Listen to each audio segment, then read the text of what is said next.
I know, it's been too long. I took a little bit of a break from it, but it is back now. Ladies and gentlemen, welcome back to the map stories. This is a series we started off on the channel, and you guys seem to really like it. We looked at the map backstory of Contraband and some other maps as well, and you guys seem to really like it. However, a couple of the videos didn't do as well, so I decided to take a little bit of a break, but I thought with Operation 4 coming out soon, a perfect way to get back into the map backstories is by diving into the story of Frequency. Now, the purpose of these videos is to find out more about the backstory of Black Ops 4. As we know, Black Ops 4 has no campaign, so it's kind of hard to discern what is going on with the story of Savannah and the specialist characters.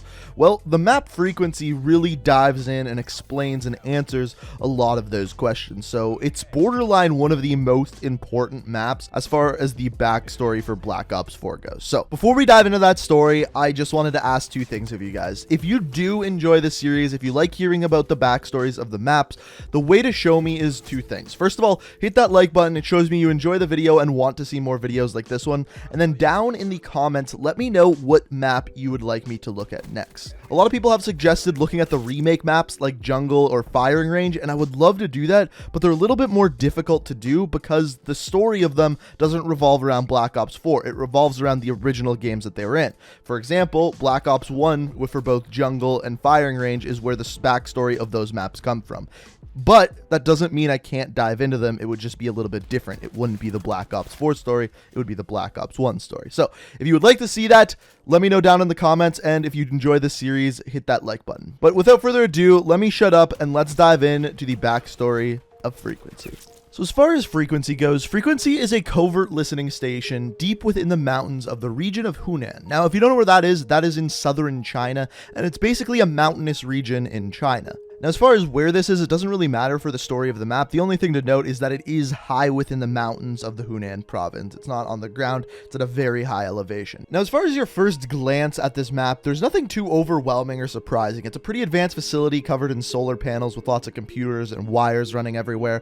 However, there's a couple of things to note. There's a bunch of broken pipes off to one side of the map, and on the other side of the map, there's a bunch of satellite dishes that are literally completely on fire. And we will get to the explanation as to what is going on with those. However, on the outside of the map, there's really nothing that tells us about the story of the map. However, there are two main buildings on this map that do explain a lot.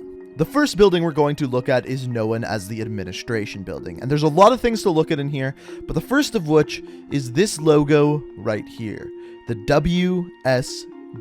This is a corporation who is almost never talked about in the Black Ops universe, but is incredibly important to the storyline. Now, the WSB stands for the Worldwide Surveillance Bureau, and the WSB is actually the corporation that owns this facility. The question is, what do they do? To answer that question, we needed to go to the next building, the Surveillance Monitoring Building, where we see a bunch of TV screens displaying a bunch of things that you may recognize. If you look at all of the green TV screens in this room, they are all displaying various multiplayer maps. They range from Firing Range, Seaside, Morocco, Hacienda, Jungle, pretty much every multiplayer map you can think of. There is a picture of it on here on one of these TV screens. So clearly, the Surveillance Bureau is watching these different areas. Now, there is one other interesting screen in this room, and it actually is overlooking Frequency. It's actually an overhead view of this map. But what it says is the active operation is Operation Hammerhead. Commence Operation Hammerhead. Excuse me, Emma, who's that exactly? Now, the first thought when I saw this is, hey, maybe this is the Operation 4 that is coming out next week, but I highly doubt it. Looked back at some old footage and appears that this was the same throughout the entire life cycle of the game, so this has never changed. As far as what Operation Hammerhead actually is, I really have no idea. It must be something going on this map as of right now, but honestly, I have no idea. But as it turns out, the WSB doesn't just look at maps, they also look at individual specialist characters. Moving into the next room, you can see many TV screens with various specialist characters, but one screen stands out above all the rest. It is one displaying multiple specialist characters that you are seeing here. Now, the question is, what makes this screen so special? Well, there's actually a couple of things. First of all, if you look at all of the characters on this screen compared to the actual specialist story, every single one of these characters on this screen ends up siding with Jessica Mason, not Savannah, at the end of the story. You can see them here when they are all grouped together. Every single one of these characters, including Recon. Now, the other interesting thing is that two of these characters' descriptions are Firebreak is AWOL, or absent without leave, and Recon is MIA, or missing in action.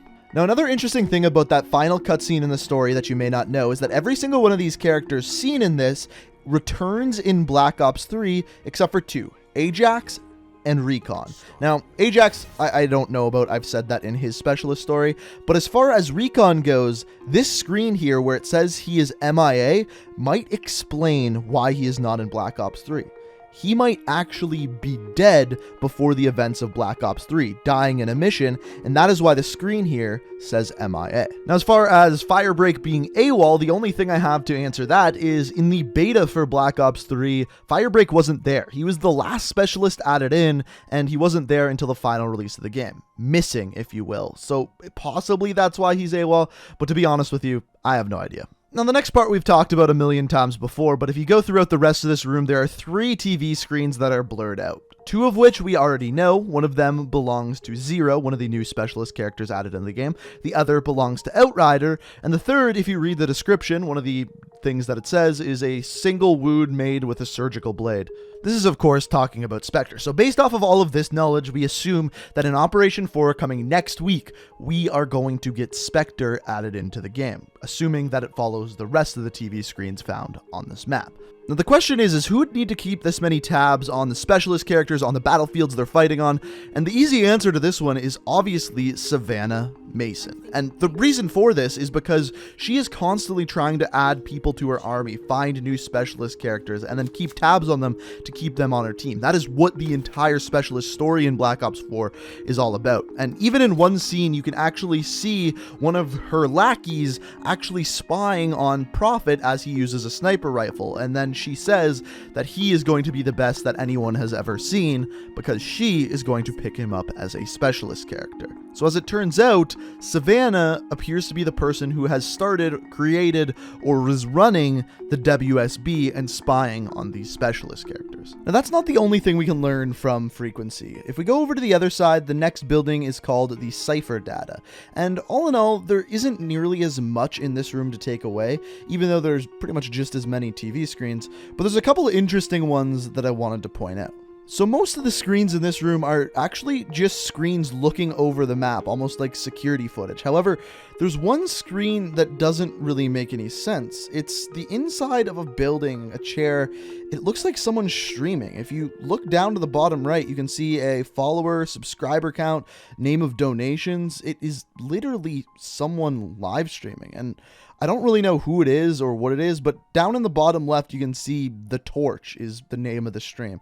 It's a very weird thing. It doesn't really fit with the rest of the map, but clearly they have someone under surveillance. Now, the last thing to look at on this map is once again another screen, a warning to evacuate the building, to evacuate Frequency. And this would be the reason why across the rest of the map there are satellite dishes on fire, there are broken pipes. It is because during this map, Frequency is actually under attack. The question is, under attack by who? As it turns out, we actually have this answer. We actually talked about it in a previous video. So we actually have to go to the map Hacienda to see this. Now, as we know, this map is owned by a crime syndicate boss. And on this map, there's kind of like a spiderweb chart dictating one character in the middle. And as we've discussed, this character is most likely Raul Menendez. But one thing that you may not remember about this chart is that on one part of the chart, there's actually a section discussing Frequency. And there's a picture of Frequency, and the picture beside it, you may see this girl here. This wasn't the original picture here. It appears that the developers are switching in pictures of various developers at Treyarch, so don't worry about that picture. But as far as the sticky notes go, it says, Inside Man was leaking info to Vincent via this facility. So someone working at the facility was giving Vincent, who's essentially Menendez's right-hand man, feeding him information. And then the next sticky note says, Vincent found dead after a raid on the facility. So the thought here is that the crime syndicate boss raided the facility, found out about Vincent, and then they went and killed him. Now this leaves us with a pretty big question. Who's the crime syndicate boss? Who is the one that owns Hacienda? If it's not Savannah, she's the one with the WSB, and it's not Menendez, he's the one in the center of the chart. Who is the actual owner, and who is this crime syndicate boss? It's a pretty big question we have left unturned. Now, the last thing I want to talk about is once again a little bit of a mystery, but it is another connection to Savannah. You see, on the one side of the map inside the Cypher Data area, there is a little tablet on the one desk.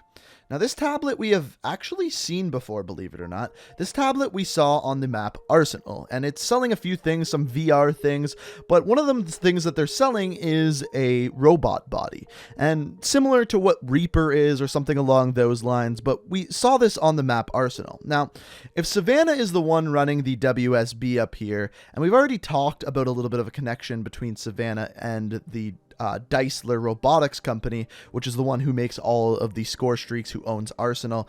It's interesting to see her also looking at things here as well, especially when you go to the one side of the map and there is literally a laboratory over there. Now, there's no way to like glitch behind the wall or see what's actually back there, but clearly in this facility, the WSB is working on something, maybe something like Reaper, maybe some sort of robot, but clearly, like I said, they are working on something. But ladies and gentlemen, that is the story of Frequency. Hopefully you liked it, and if you did, I would really appreciate it if you could leave a like. On top of that, let me know down in the comments if you'd like me to continue this in the future, what maps you would like to see, and of course, if you like what you see, the best way to stay up to date on all my videos is make sure you hit that subscribe button, make sure you have notifications turned on. But guys, I hope you enjoyed the video. Thank you so much for watching, and until next time, peace out. Listen.